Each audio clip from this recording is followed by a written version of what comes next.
Liverpool. He earned the Performance of the Night bonus with his efforts that night. Abdul Razin Al-Hassan is taking on 12-1 Nico Price. Al-Hassan is 9-1. That is going to be a welterweight fight. Al-Hassan is 3-1 since joining the UFC. In his first 4 fights, he has earned himself 2 Performance of the Night bonuses so far. So you obviously know the dude brings it.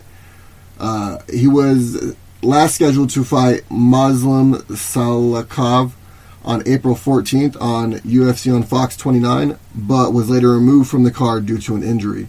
So hopefully that doesn't prevent him from being the fighter that we know he can be. He's fighting a very, very game Nico Price, and Nico Price is 4-1 and 1 no contest since joining the UFC. His 1 no contest was originally a KO, but the Texas Athletic Commission overturned the fight because he tested positive for marijuana. Come on now. You're being just fucking silly. It's marijuana. He's not using goddamn steroids. He still beat the guy by knockout. He didn't win by knockout because he was puffing on weed. Let's be serious about this for a second. Price was awarded a Performance of the Night bonus in his last fight with a vicious KO of Randy Brown in the second round. He did that from off his back, just throwing hammer fists right at Randy Brown's face, and he caught 2 right on Randy Brown's chin and took him out. Both men are looking to continue their 2-fight win streak, so they're definitely going to be bringing it.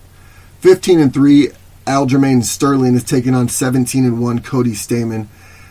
Cody Stamann is the number 10 bantamweight contender in the UFC, while Aljamain Sterling is the number 8 bantamweight contender in the UFC right now. That fight will take place on the main event of the FX prelims. Aljamain Sterling is 7-3 since joining the UFC in 2014. Sterling has won 3 of his last 4 fights with wins over Augusto Mendez, Renan Barão, and Brett Johns in that span. Aljamain fights out of the famous Serra Longo fight team, so you definitely know that he is getting the right training that he needs. Serra Longo is a phenomenal gym. They obviously know what it takes to make a fighter a championship contender and a champion. They did so with Chris Weidman. Aljamain Sterling could very well be on that path, but he's definitely got to get by Cody Stamann this next weekend. Cody Stamann is 3-0 since joining the UFC. His only professional loss was way back in 2014. Stamann has done enough in his last 2 fights to earn himself 2 split decision victories, but he's definitely a grinder. The kid's got really good wrestling, so you got to look out for that. I know Aljamain Sterling's definitely got some good wrestling coaches over there. I know he's got a good wrestling pedigree of his own, but Cody Stamann I definitely think is on another level when it comes to wrestling. Now, the first fight on the main card of UFC 228 is 15-1 Zabit Magomedsharipov versus 9-4 Brandon Davis. Zabit is the number 14 featherweight contender in the world. Zabit is 3-0 since joining the UFC. He is currently on an 11-fight win streak. 9 of those fights were finishes. Zabit was born to be a fighter. As a child, he attended a boarding school for combat sports. Some people are in different countries, some kids go to school to be soccer players.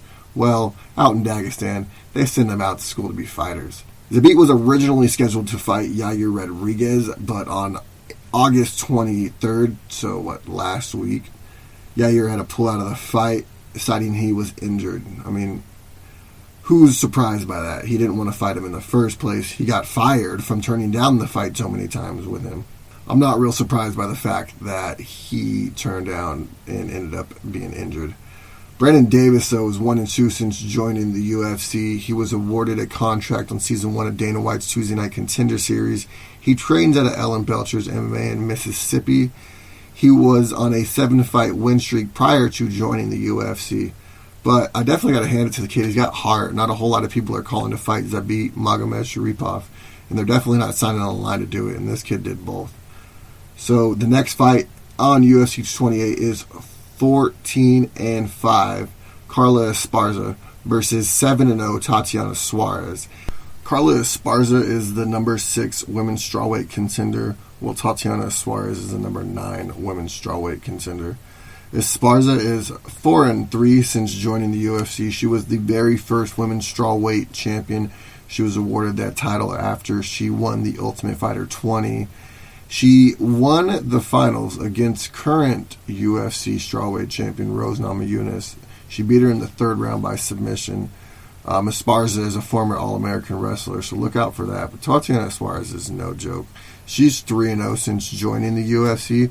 Suarez was part of Tough 23. She was the first overall pick in that tournament. She definitely lived up to the first overall pick. She went on to winning the entire tournament and becoming the Tough champion. She beat Amanda Cooper in the first round of the finals. In 2012, actually, Tatiana Suarez was diagnosed with cancer. That was obviously before her MMA career. So she went from fighting cancer to becoming an undefeated MMA fighter. This woman has heart, a ton of heart. You know, obviously, what she's been through is astronomical. What she can do in the strawweight division and forward is very, very scary. A lot of strawweights need to be worried about Tatiana Suarez because I think she's on the upward climb right now. Also on that card is 18-6 Jessica Andrade versus 12-2 Karolina Kowalkiewicz. Andrade is the number 2 women's strawweight contender, while Karolina Kowalkiewicz is the number 4 women's strawweight contender. Andrade is 9-4 since joining the UFC in 2013. She is 5-1 since the UFC added a women's strawweight division. Her only loss at 115 is to the former UFC strawweight champion of the world, Joanna Jędrzejczyk. She is currently riding a 2-fight win streak. Even after losing the UFC title fight loss, she technically got the biggest W of her life when she proposed to her now wife after that fight. So, even after losing a title fight to Joanna Jędrzejczyk, she still went home smiling. Which you can't really hate on that. You can't be nothing but happy for her. I'm glad that in the moment where most people are at their bottom and at their lowest, she decided to turn it around and make it a good moment for her. So I'm happy for her. They're saying that fight is going to be the number 1 contender fight for Rose Namajunas next. So I would definitely like to see what that brings out of it. I like Jessica Andrade's chances in this fight. And I would like to see Jessica Andrade against Rose Namajunas. We definitely know she has a puncher's chance against her. But the champion is a champion for a reason, and Rose Namajunas is one hell of a champion. She could definitely take the fight to Andrade, just like Joanna Jędrzejczyk did. But before Jessica Andrade can even think about Rose Namajunas, she has to get through Karolina Kowalkiewicz next weekend. Now, for the UFC 228 co-main event, women's flyweight title fight, women's flyweight champion 5-2 Nico Montoya takes on the number 1 flyweight contender 15-3 Valentina Shevchenko. Nico is 1-0 since joining the UFC. Obviously, she won that title on Tough when they were looking for the UFC flyweight champion. This is the first time the title's been defended, obviously. Nico was the 14th ranked fighter in the Tough tournament. She beat the number 1 ranked fighter, the number 2 ranked fighter, the number 3 ranked fighter, and the number 6 ranked fighter in the tournament to become the UFC women's flyweight champion. So you can't say that Nico Montoya did not earn that title. She did everything she had to and went through every single woman that the UFC put in front of her in that tournament. So she is definitely a fighting champion. You can't ever say that. She had a little bit of an injury, I believe, with her ear or something like that. It's all fixed now. They're going to fight next Saturday. Valentina Shevchenko is 4-2 since joining the UFC. Her only 2 losses are to UFC bantamweight champion Amanda Nunes. That's right, bantamweight. Not a flyweight fighter, a bantamweight. And a big bantamweight at that. A bantamweight that is now moving up to 45 to fight the 45-pound queen, Chris Cyborg. So Valentina Shevchenko has only lost to her twice, and the second one was a very, very close, razor-close split decision. I do not care what my wife says. Valentina Shevchenko definitely won that fight. Valentina Shevchenko is 1-0 since moving to strawweight. She won a Performance of the Night bonus with that victory. Valentina is now at her natural weight class, and I believe she is going to reign supreme in this fight, and I think she is going to go on a Joanna Jędrzejczyk run like she did at the beginning of the strawweight division. But I definitely think Nico Montoya will be back, and her and Valentina Shevchenko will be fighting for this title one more time. UFC 228 main event is for the UFC welterweight title, and it is 18-3-1. The UFC welterweight champion Tyron Woodley versus 7-0-1, the number 2 ranked welterweight contender Darren Till. Tyron Woodley is 8-2-1 since joining the UFC. Woodley has defended his welterweight title 3 times. He has not lost in his last 6 fights. In the UFC wanted Colby Covington versus Tyron Woodley, but Covington had a nasal surgery and he was unable to make this date on UFC 228. So they decided to add Darren Till instead.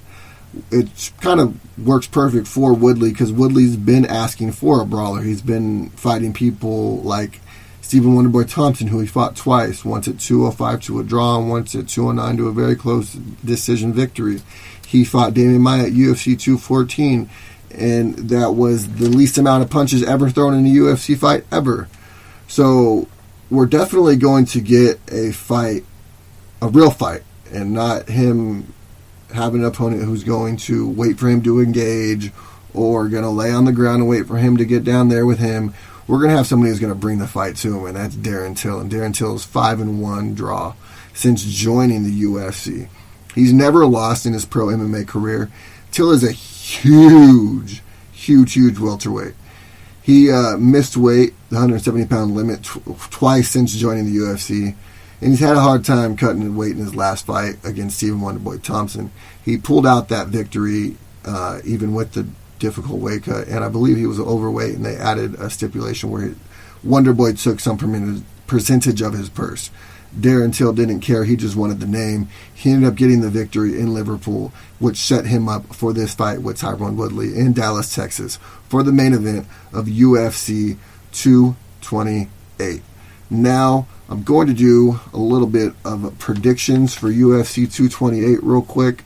Definitely, I believe, for the first fight of the night with Zabit, I believe Zabit's going to win that one. Just the late-minute replacement is not up to the level of Zabit. Brandon Davis is going to go in there and give a lot of heart, but Zabit Magomed Sharipov is an animal. He's on a completely different level.